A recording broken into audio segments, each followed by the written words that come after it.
we were then the environment was cleaned up. The first time I was hearing about this stuff, it was totally new to me. And then with social impact consulting.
Was a year of consciousness. So with that consciousness, we are going to see more action, more civic activism. If you look at the right and freedom of citizens to express themselves freely, that is deteriorating.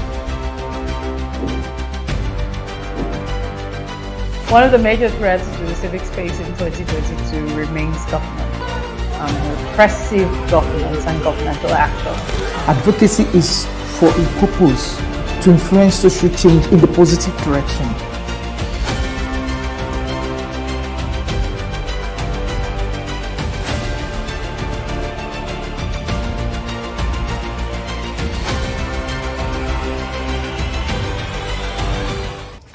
Hey y'all, welcome to another episode of the Development Sector Series, which is a Dev Sector Series. Follow the hashtag on LinkedIn, like and subscribe to my YouTube channel so that you can get notified when we go live. Now in this episode is going to be quite interesting because, you know, politics here in Nigeria. All over Africa, you know that you like to look at the Nigerian elections and the political process. I had an interview with Mr. Okhiria Agbonsuremi, who is the Executive Director of the Progressive Impact Organization for Community Development, and he's also a media veteran of over 3 decades of experience. So he has been through the peaks and the valleys being a media practitioner in Nigeria, navigating the civic space and the political process. So stay tuned and let's listen in. So I am having a special guest today. His name is Mr. Agbonsuremi Okhiria. He is, he's been a mentor to me. He's a media practitioner and the executive director of the Progressive Impact Organization for Community Development, PRIMORG. So please allow me to introduce to some and present to others, Mr. Agbonsuremi Okhiria. Good morning, sir. How are you? Good afternoon. Today, it's afternoon. Good afternoon, sir. I know it's morning on your end. Good afternoon, sir. Thank you so much for joining us. Good morning, and always a pleasure to roll with you on your schedule and your program. It's a pleasure for me to be on the program. Thank you so much. Thank you so much, sir. As you can see, there's a lot going on in Nigeria. With regards to the political climate and what is happening in our nation. And your insight is going to be extremely invaluable to our conversation on today. So we're just going to go ahead and get started, sir. All right. All right, sir. Okay, so my first question to you, the first thing that's charted the course for the elections is the Electoral Act and some of the amendments that happened. Do you think it's going to make a difference in the 2023 elections? Yeah, I think we should. I would start on a note that a note of optimism that the amendments that came up with the Electoral Act is part of the incremental moves we have seen to move forward in entrenching institutional developments in the political space.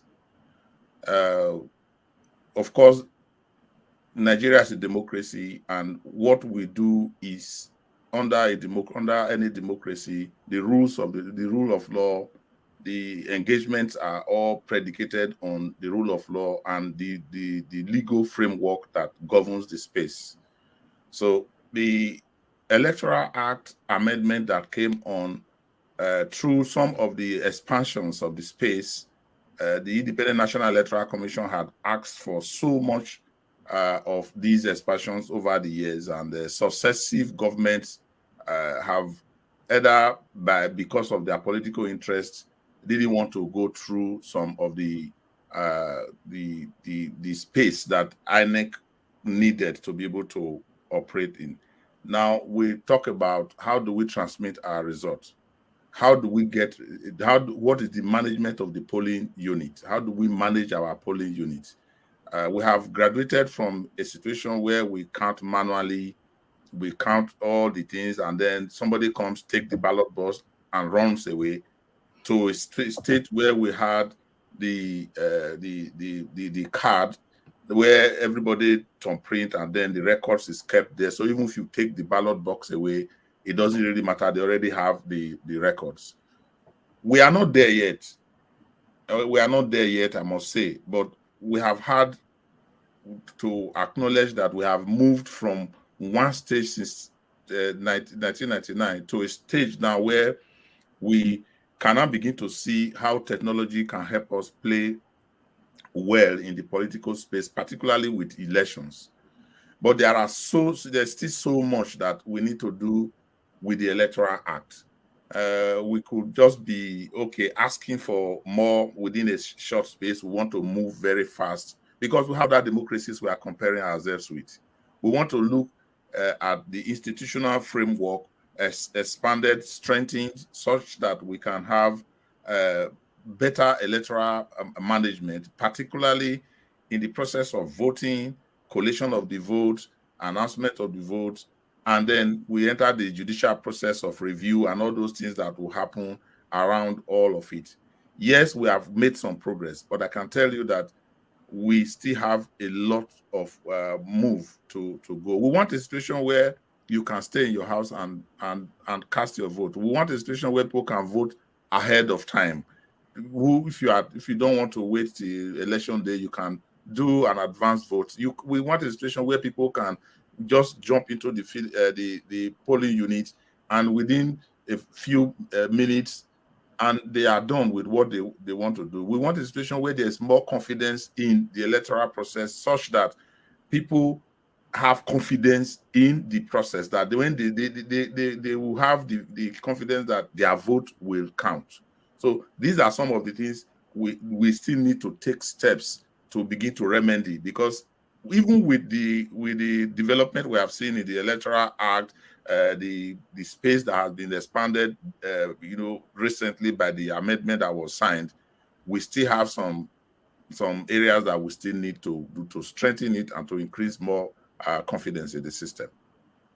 Okay. Thank you so much for that response, sir. We're going to go to the next question. So, we have many political parties, but we have the two major ones, the PDP and the APC. What are your thoughts on their primaries and what the output that is coming from that so far? I think this is where the major problem is with our democracy. The leadership recruitment process, which begins with the political parties. Now, our political parties' structures, are they democratic? I will tell you no. They are not as democratic as we want them to be. Because when you have the political parties take decisions that reflects the generality, the interest of the generality of the people, of members, all of them coming around, then you can begin to say we are having a democratic process that is encouraging, that is all-inclusive, that people are participating in it, that that is representative enough for everybody to have confidence in it.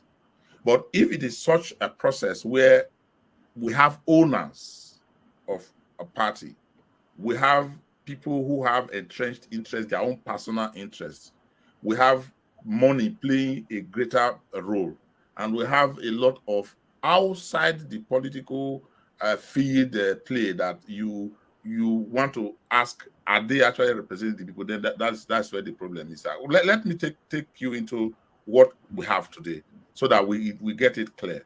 You have the Independent National Electoral Commission registering political parties and setting its criteria and all those conditions for a political party to be registered. You must be widespread. You must be you must have so number of sponsors or followers. You must have all those conditions that are set out, and you have political parties vying and bringing out their candidates for elections.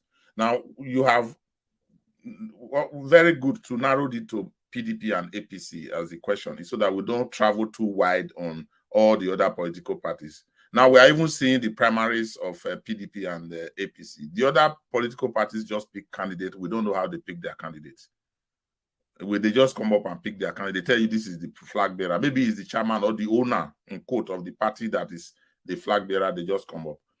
Now, what are those ingredients that are required, that should be required for PDP and APC as the major political parties to have convinced everybody that these candidates that are coming up are the candidates that should be right within the framework of the people, generality of the people available in Nigeria to take the leadership mantle? These things are not there. Look, what I have heard people say recently in the last 24 hours up to this morning when the APC is about concluding its primaries is that the two political parties have on their own picked candidates that the generality of Nigerians may not have if it were an open election, if there were selection or election of candidates by the generality of the people. Assuming that we have no political parties and we have independent candidates only, and we say everybody who has interest to go in, there are people who probably Nigerians will say, no, these ones are not there, this one should not be there, this one should not be there. But we are stuck with whatever the political parties bring up. If they bring out anybody, it's just like the monarchical rule we had those days. If a king is going to be succeeded by his first son, if the first son is an idiot, you have an idiot for a king throughout your lifetime.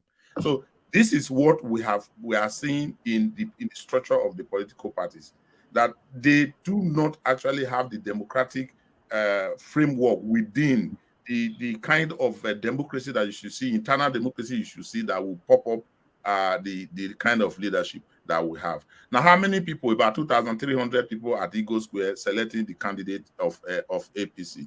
The PDP we also saw that happen, where the delegates come up to who are these delegates? How were they picked? How much confidence do people have on the delegates to be able to pick the persons that reflects and the yearnings of our people from the number of people that came up? These are some of the questions. If you look at PDP, all the candidates that were there right from the beginning, who should probably have been the best candidate in the eyes of the public? Peter Obi pulled out of the PDP because he says the money politics was, in fact, a candidate, the former Minister of State for Education, who paid 100 million naira to enter the race in APC, he must have spent at least another 100 million naira running around. He was absent at Eagle Square. He's absent at Eagle Square. And what we are getting is that he says money has overtaken everywhere. He didn't even appear at all at Eagle Square to even join in the contest. So the snipers from people close to him indicates that the guy was just tired of, playing in the arena because money became too much. I don't think we are there yet in the primaries that we are electing. We are conducting to get the delegates. But let me also quickly say that it is also a delight. It is one ladder we can use, that the parties are even conducting primaries at all. It's true.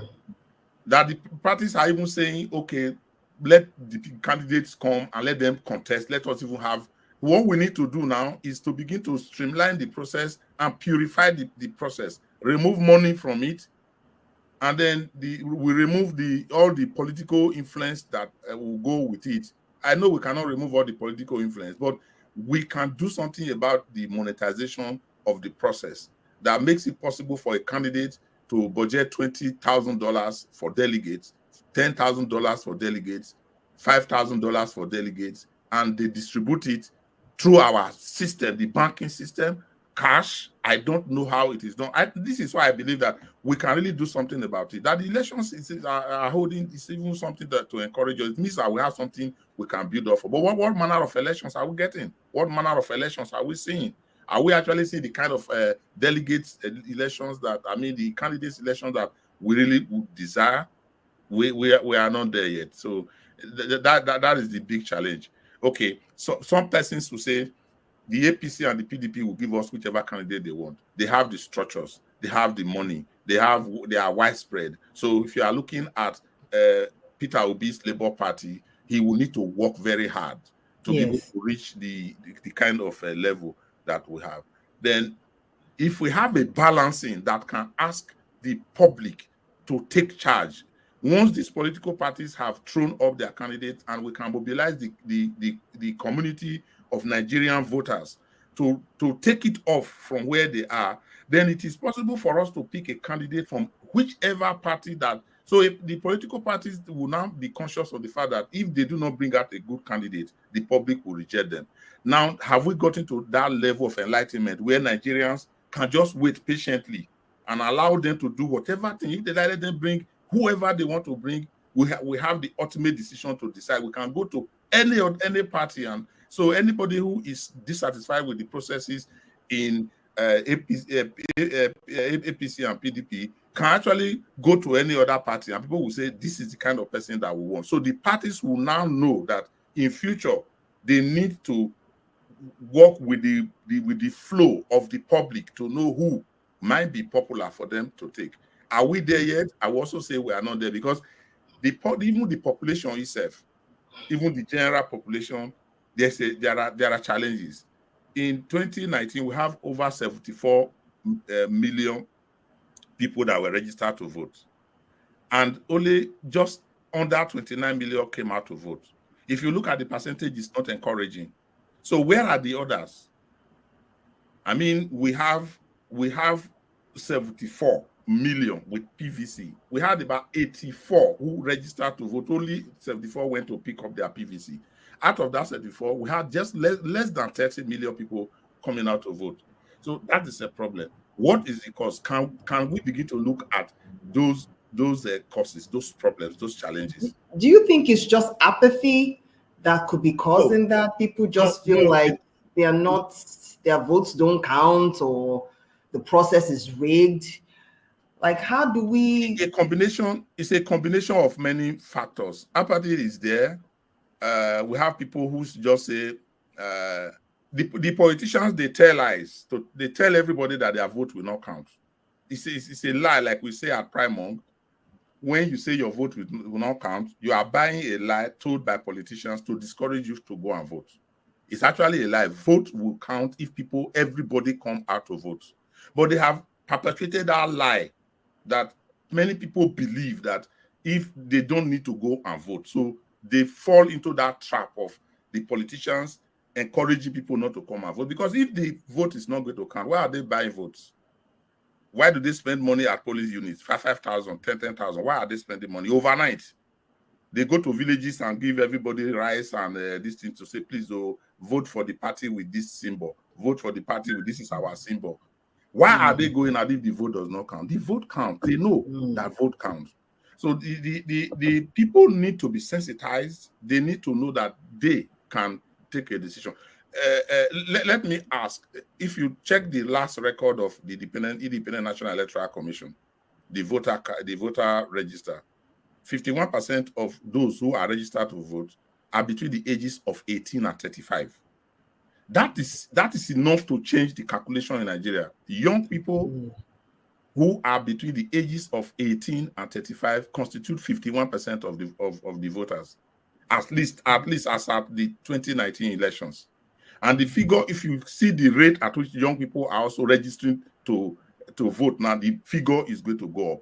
Now, this class of people are students who are at home now, who should be angry enough to pick up their PVC and go and vote.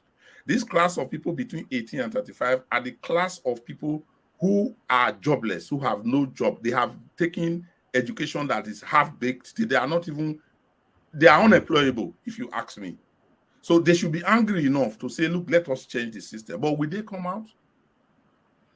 So those are this. It's not a matter of just apathy. There are a lot of other factors, the lies that is in the system. So Nigerians need to work hard, and the civil society and the media, civil society groups and the media, they have a lot of job to do to be able to tell the people that this is the situation, that if you want a candidate from party C that can solve your problem, all of us can go out and vote and get that party C into power without them giving us any money, rice, or anything that we have to do.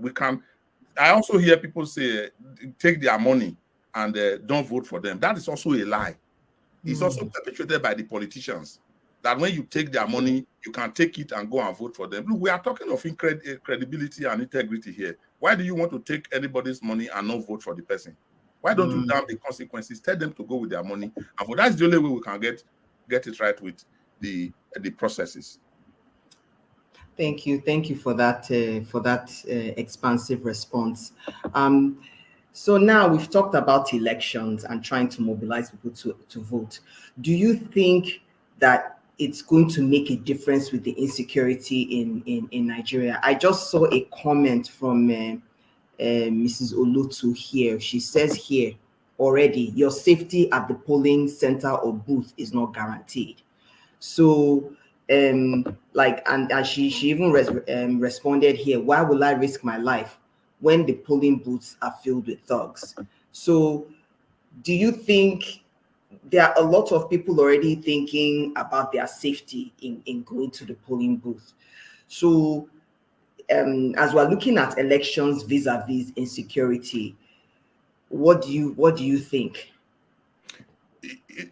I wouldn't want to discount the fears by anybody. I don't want to stand here and discount the fears by anybody that, everywhere is safe. You don't have any problem. You go out there and vote, and nobody will harm you. I don't want to discount that fear, because we have seen it, particularly in Kogi. We saw what happened in Kogi the last time. Now, but let me also quickly say that it's also part of the lies that has been told by politicians that you are not safe at polling unit. Let me explain it. I have a friend, somebody I know very well, who was contesting a local government elections. And he had the intention of contesting a local government elections. In order to prove his own mantle, he had to work with the governor to secure his own local government areas, to be able to say, I did it, I delivered my local government. He said when he saw that the elections were going wrong, that was, I think, 2007 elections, when the elections were going wrong, and he discovered that, look, these are things that could go against him. He kept a blind eye to thugs who will come into that place to disrupt the elections, so that at least no record will be even given to. Thugs came to disrupt the election. I was winning, but thugs came to disrupt the elections. Now, the game is that, one, disruptions and violence don't happen in place where it don't happen only in places where people are winning. They also happen in places where they are losing. So if you think I am coming to disrupt the elections so that you will not win, that is the only way. It is not true. If where I am also losing, and I discover that I am losing, and it's not going to work out where the figures are not going to tally well with me, I go there and disrupt the elections. Now, we have also tried. We must also give credit to our policemen. I don't like running down the security agencies for the kind of job that they are doing. I don't like to say that they are not, after all, they are not from the moon. They are Nigerians. They also collect the money. They collect the rice. They are also susceptible to some of these influences.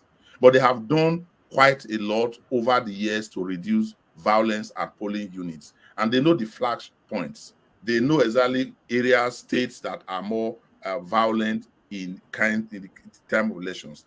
What we need to do as a people is to do our own, call it vigilante at the polling units. Because if the community people come together and say, look, we don't want violence at this polling unit, there will be no violence.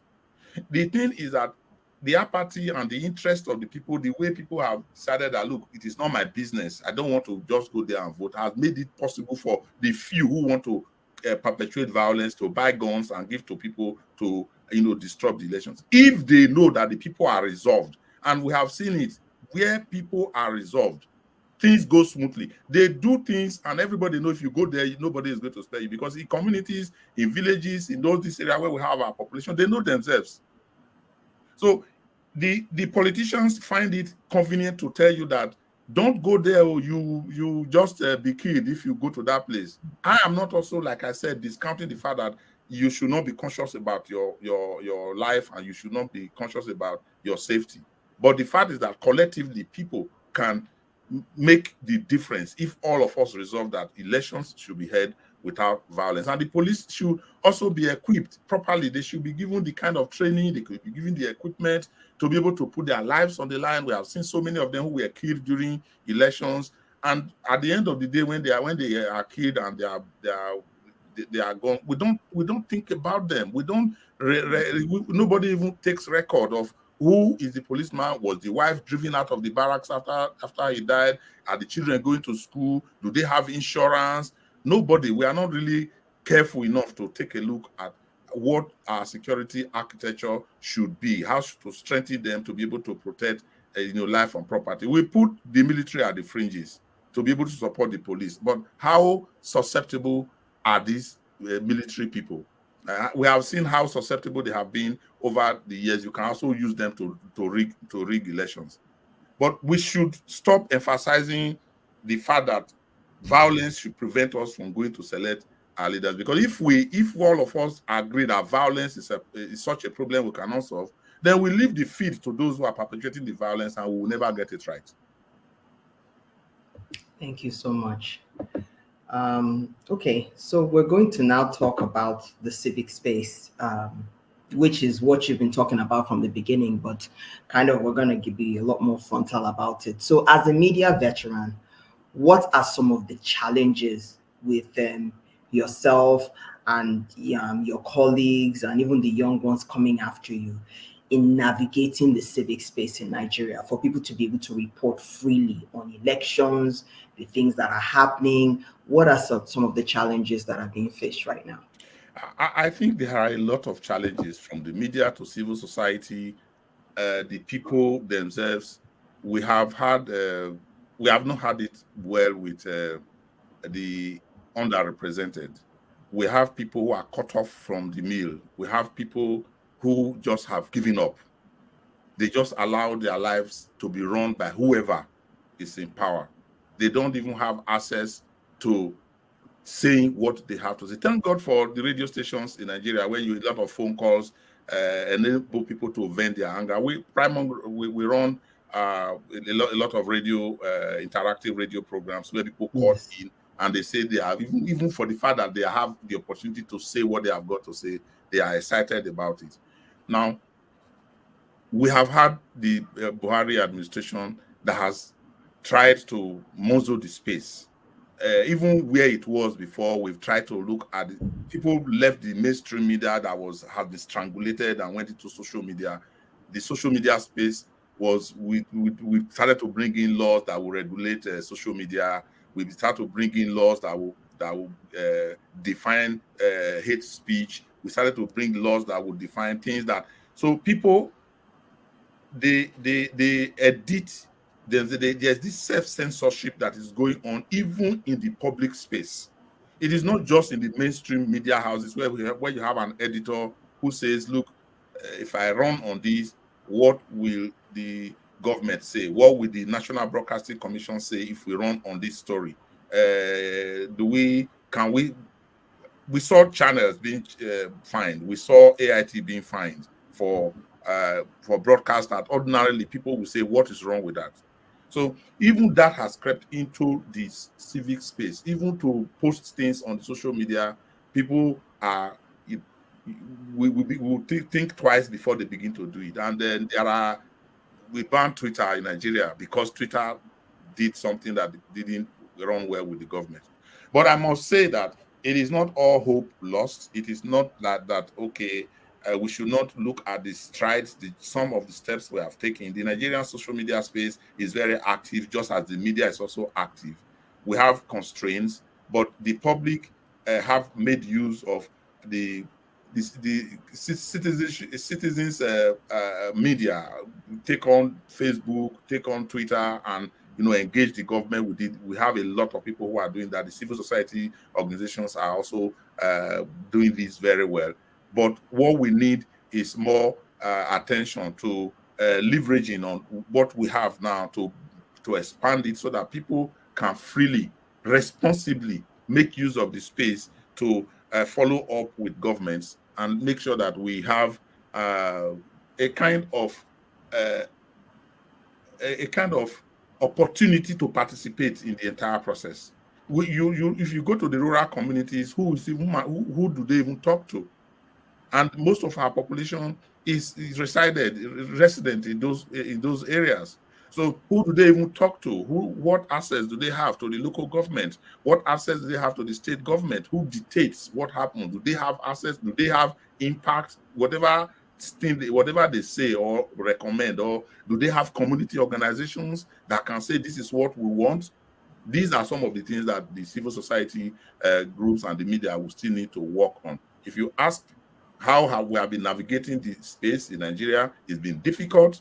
It's been one that you are doing with one eye. You are looking back to see if somebody is going to tell you what you are doing. So you are afraid of some Trump-up court charge cases. You go and ask our friends at HEDA, who has had a lot of running battle with the former AGF and all the things they are doing, telling the people about because he came up with facts that they couldn't dispute. Thank God the court has thrown it away. But you see, you are hamstrung by the kind of limitations you have in the space to do what you want to do. People will chase you, they will threaten you, they will file unnecessary cases. You will be the one paying lawyers to defend you. A lot of challenges are out there. It is not easy navigating it. Okay. Just a follow-up question. So what would you tell like a young journalist, like a young investigative journalist, or someone who is trying to navigate the civic space right now? Like, what would you tell them to be more resilient in Nigeria? I think it's journalism is a choice. You must make the choice to be a journalist. It's not like you are just passing by. You are not just passing by. You need to make up your mind to be a journalist. Some of us did over 30 years ago to say, look, we want to be we want to be journalists. Being a journalist is so sacrificial. The sacrifice is so much that you really need to be ready, mentally ready to do the job of a journalist. Now, if you are not ready, if you are not willing to do the job of a journalist, you don't need to even go near it.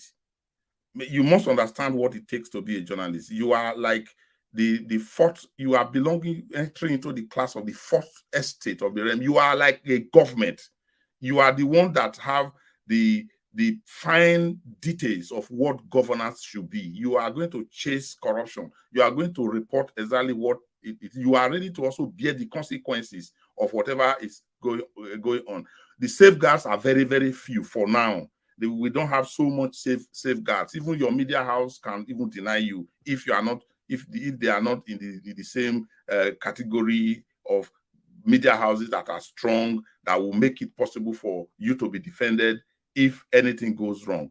So for the young journalists, there's a lot of clamor in journalism, particularly in the broadcast sector. There's a lot of attention that you will get. There's a lot of leverages you will have. You can pass through the door without people look at you and say, oh, you have done this, you have done. But you have to also be careful that when you are making up your mind to report, to be a reporter, to be a correspondent, to be an investigative reporter, you want to do investigative journalism, then you need to make up your mind that that is the job you want to do. Now, what we have had is that people who are just looking for a job just enter journalism. So they get in there and they begin to see that, oh, this road is very, very rough. So they look for shortcuts out. They try to see how to navigate. And in most cases, they fall out. Within 5 years, they are out of the job. So we need to make up our mind. That is what I tell my younger ones. Make up your mind. It's a very, very, when you say rewarding profession, we're not talking about the monetary aspect of reward for the journalists. That is not what we are talking about. Yes, if you work hard, you can also be very, very comfortable. But if you want to be a millionaire in dollars and you want to set up a company, you want to run your this thing, and you are just graduating from the university, you think you can do it within 5 years in journalism, then it is not possible. So what we advise our younger ones is that journalism is good. Journalism is one of the eye openers that the society should have, and the kind of monitoring, the duties that their duty to monitor and hold the government accountable, even within the framework of our constitution. And it is one that I encourage young people to go into it with a clear mind. Okay. So thank you for that, because it's given the challenges with the civic space and getting into and what is happening with journalists at this time. So our next question, what is the role of citizens, you and I, navigating the Nigeria of today, given the issues we face with insecurity, economic uncertainty, and so many other and political challenges, and how do we navigate the Nigeria of today? I think that this is a very important question, in the sense that we are running a democracy. If we were to be in China, if we were to be in a communist country like North Korea, if we were to be like under a king, under Songhai Empire or the Benin Kingdom, then you begin to just take dictates from the king, take dictates from the dictators. If we're not under a civil rule. But civil rule and democracy presupposes that citizens are involved. But the citizen must be well enlightened, must understand the role that he has to play to be able to play a part in this governance. The governance is not like some persons in Aso Rock taking decisions for everybody. We have not quite recovered from the military rule in Nigeria, despite the fact that we have run democracy for over 20 years now. We have not yet recovered. You see, the president is still a superman. The governor is still a superman. He dictates what happens. He can the president can see you now as a pauper and turn you into a billionaire overnight. And we have seen it. We have seen how they have empowered some persons in Nigeria through some dubious contracts, allocation of oil well, inability, just waivers for import duties alone can make 30 persons just we have seen them. I don't want to begin to name them. Those who became billionaires overnight because of waivers. Bring it in, don't worry, we need it. And then they invest some things and share at the behind the scene. We have seen people have oil well. Ordinary Nigerians are given licensed oil well to run. Now, the citizens need to get up, because we cannot continue to have the entire structure of the power of democratic process just given to one man. I know that we are running on an executive presidency where the president is an executive. They even like calling themselves executive governor, executive president, because they know the powers that flow with it. But we need to recover from this military thing and begin to hold the people accountable through our processes. One of the ways that citizens must participate is through voting.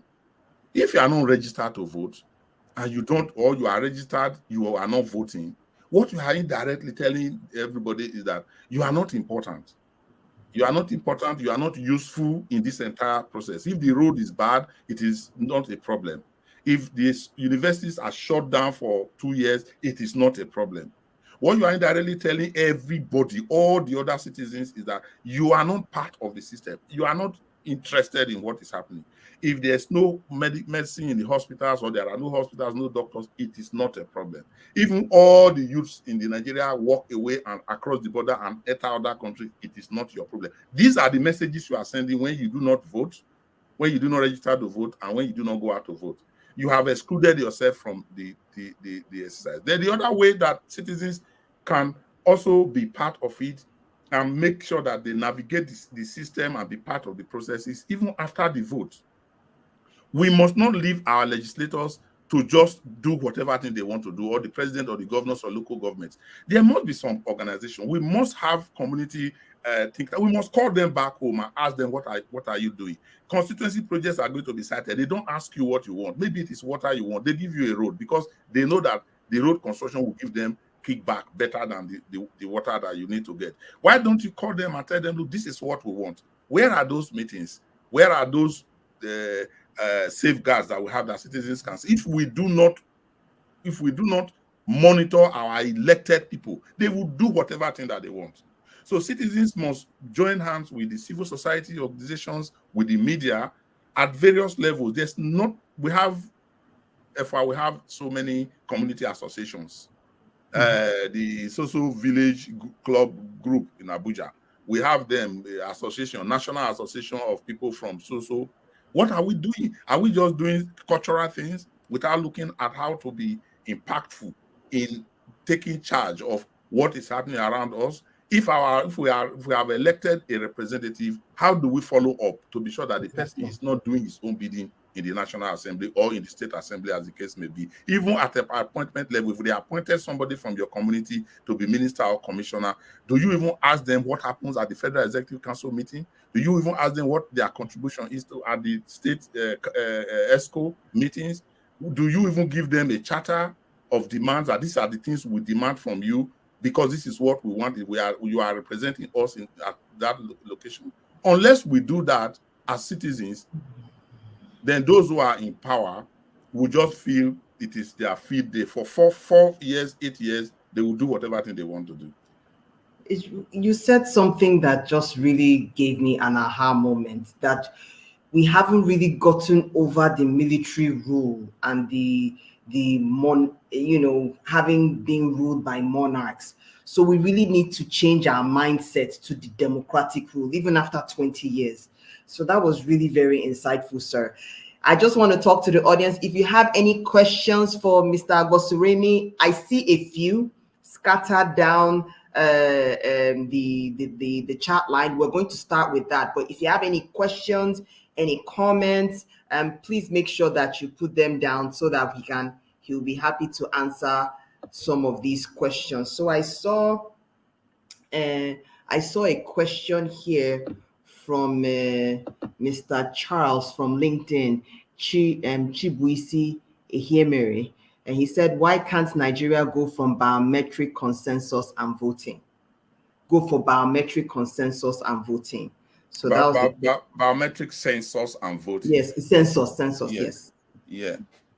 If you permit me, I will just quickly respond to that. There's nothing holding us back from going biometric consensus and voting, but there are political undertones. Let me begin with census. The census figure is the biggest lie that Nigeria has on the table, but many people don't know. The census is the biggest lie Nigeria, apart from the lie of 1914 that was told in Nigeria. The next lie is the lie of census, how many we are. I can tell you very categorically, and I'm sure that I am correct, I stand to be corrected, that the Nigerian population is overbloated. It is not the way we are counting it in New York, because we don't even have any data. We are approximating from New York office of the UN, and all the other multilateral organizations tell us how many we are. We are told now that we are over about 220 million, 250 million people in Nigeria by the estimate. If you ask Google how many people are in Nigeria, they are not going to the Nigerian Population Commission to give you a figure, because Nigerian Population Commission don't have a figure. The figures they have, they are lies. They will not tell you the figure. They don't even have one. They will tell you the one that happened maybe about 10 years ago, one census that was conducted that in court, they are still disputing, communities are still disputing them. The one we have is just an approximate of what we have had. They tell you in 1960, Nigeria was 54 million. Though, so by an additional 5 years, there should be that figure. Then by 2022, there should be 200, and that is the kind of estimates we have. We don't have any. That is predictability statistics. Like, yes, we that's don't have kind a of population. We don't have a population figure. So if you check the Independent National Electoral Commission records and look at the number of people who are registered to vote, you will even get it very clearly that a voter register is not only padded, it's so padded that you will even cry. I talked about it just now, and it's very logical for anybody to do the calculation. We have 74 million people registered to vote. With all the campaigns and all that we have done, only 28 million people come out to vote. They don't exist anywhere. The figure is the register is padded. Like I said, I stand to be corrected, but this is my very honest opinion and view that everything about us, about our population, is wrong. Is padded. We have not had any useful census in Nigeria to be able to say this is the actual number of people we have. So what has happened is that because of the estimates, politicians have used the opportunity of the estimates to do some wonderful magics and gymnastics with everybody on getting elections. Look at 2019 elections. There were gunshots in Gombe. There were people, local government areas that could not be accessed in Gombe and Borno State.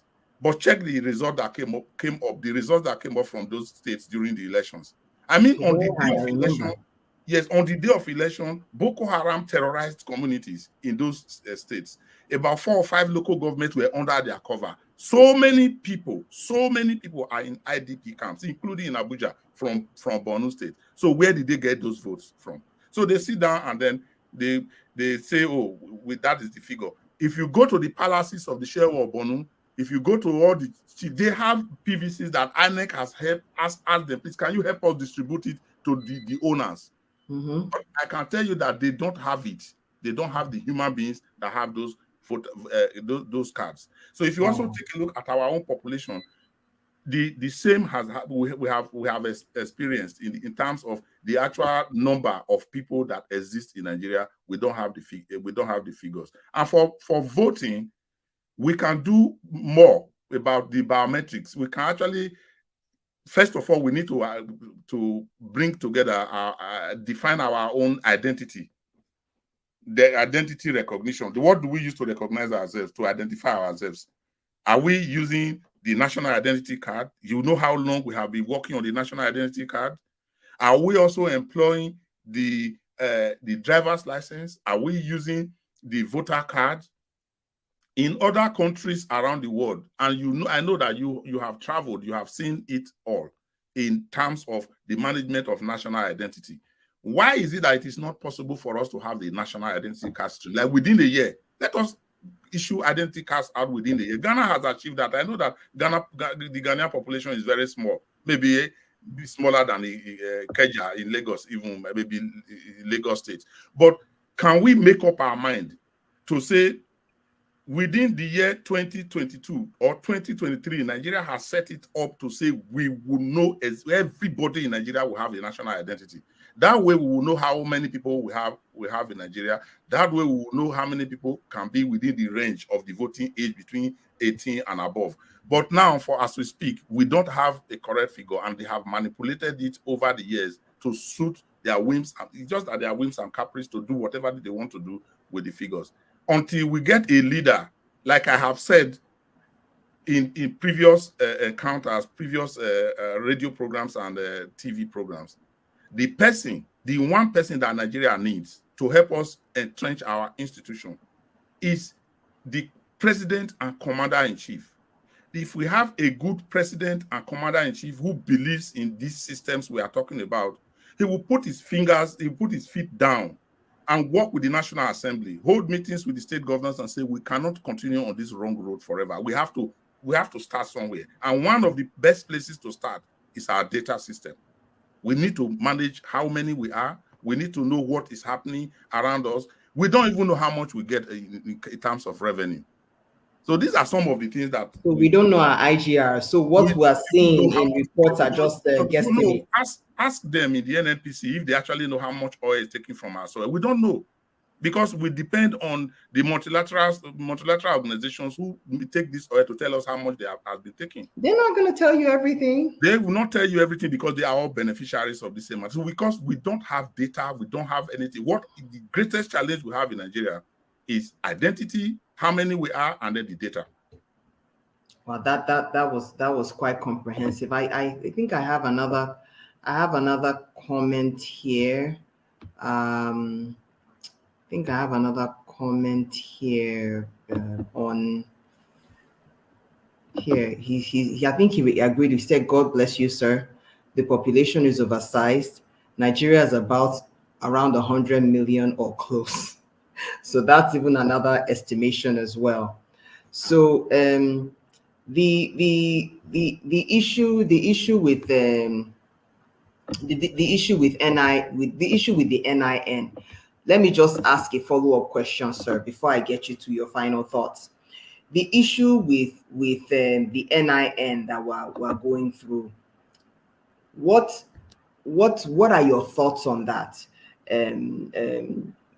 Because the process seems very clunky as a personal. The government is not interested in having proper identity for Nigerians because it would bring out the lie in our population figures. If they make up their mind today to say the national identity registration must be completed, set a time frame that this is when we want it. First, it will bring out the lie in our population. Secondly, and I'm sorry to say this because this may sound that you are one is looking at the going tribal in the entire matter. Now we have been told by the governor of Bauchi State that Fulanis don't have a country. I go to record, you see, he even said he has relations who are in Cameroon, and they just travel across border. They anywhere they settle is their place. Now, if we want to get identity, national identity for Nigerians, it will be impossible for people to walk in from Senegal, from Mali, from Niger, and just enter into Nigeria and travel to my village and just assume Nigerian citizenship. In Sokoto, we were told that the guy that claimed on social media that he was the one that murdered Deborah, the police said they didn't know that they have discovered that the guy is from Niger, that he has crossed the border. What? Yes. Now, the meaning, what they are just telling you right away is that those who are actually in our villages speaking Hausa, which they are entitled to speak, many of them are not Nigerians. And there's nothing preventing them from entering Nigeria, because if you know the thousands of routes that you can use to enter Nigeria from across, it's just like someone Adebayo from Republic of Benin entering Badagry, Lagos, and settling down. And it's Adebayo. The next time he will vote. And so it's not just in the north. So one is not just looking at what is happening, even in the south. Somebody can leave Togo and just come in with a name Fumi because they are Yorubas.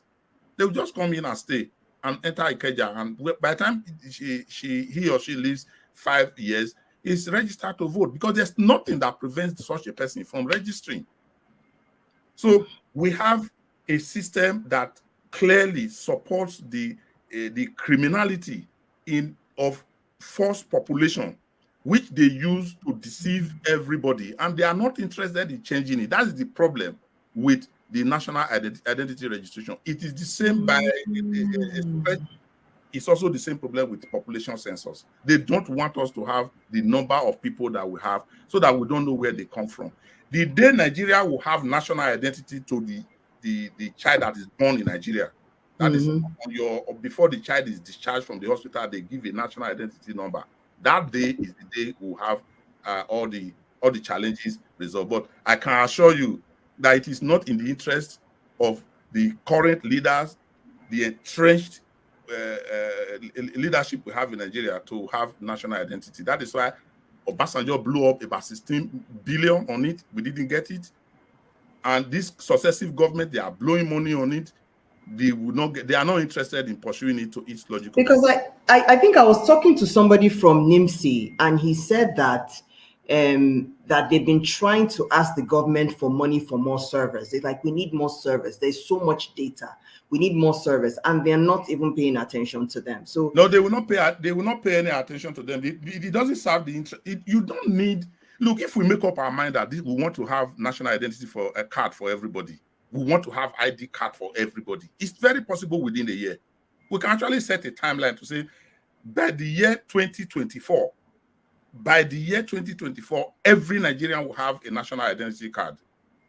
So such that we begin it from we can actually start from those who are elderly, from the old people down to the child that is born today.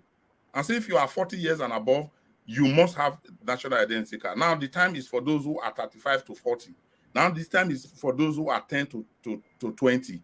Now the time is for those who are day 1 to 10. So we take it down so that by the time we are registering somebody who is 4 years old, we already know everybody in Nigeria who is 70 years old, who is 80 years old.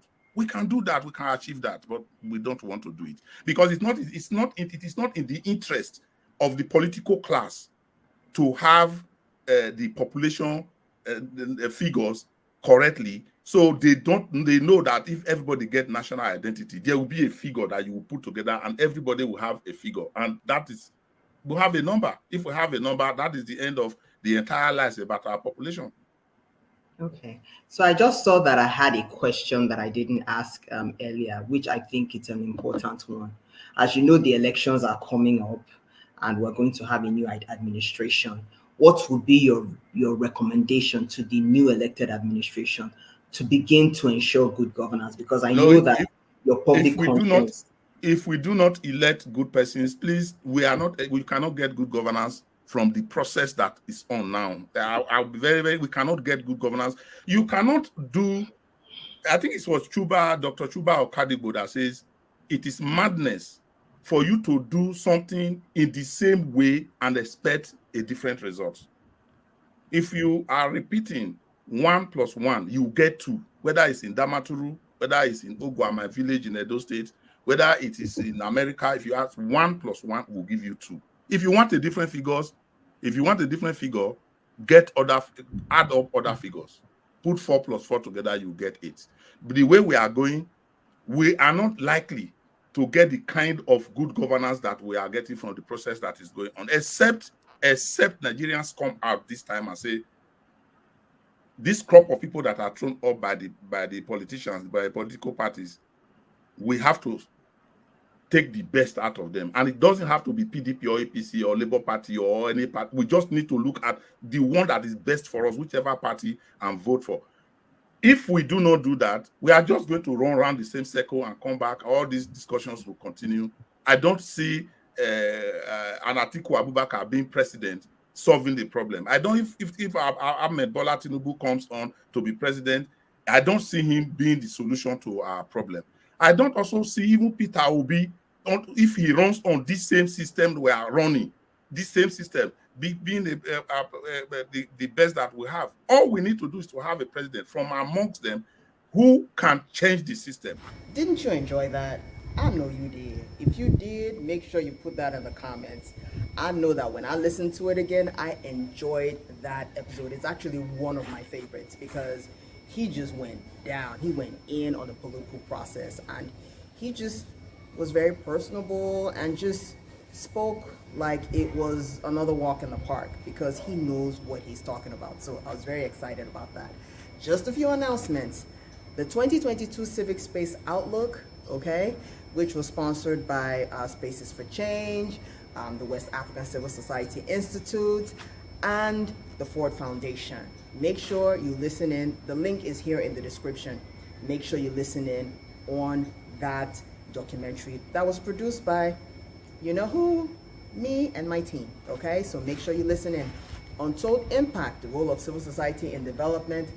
I know it's been a minute, but it's going to be worth your wait. So stay tuned. Make sure you subscribe. Follow me real closely because I'm going to have more speakers out on the role of civil society in development, Untold Impact. So stay tuned. That's coming really soon. Again, sit tight again next week, Wednesday at 12 noon for another episode of the Development Sector Series, which is Devsectorseries.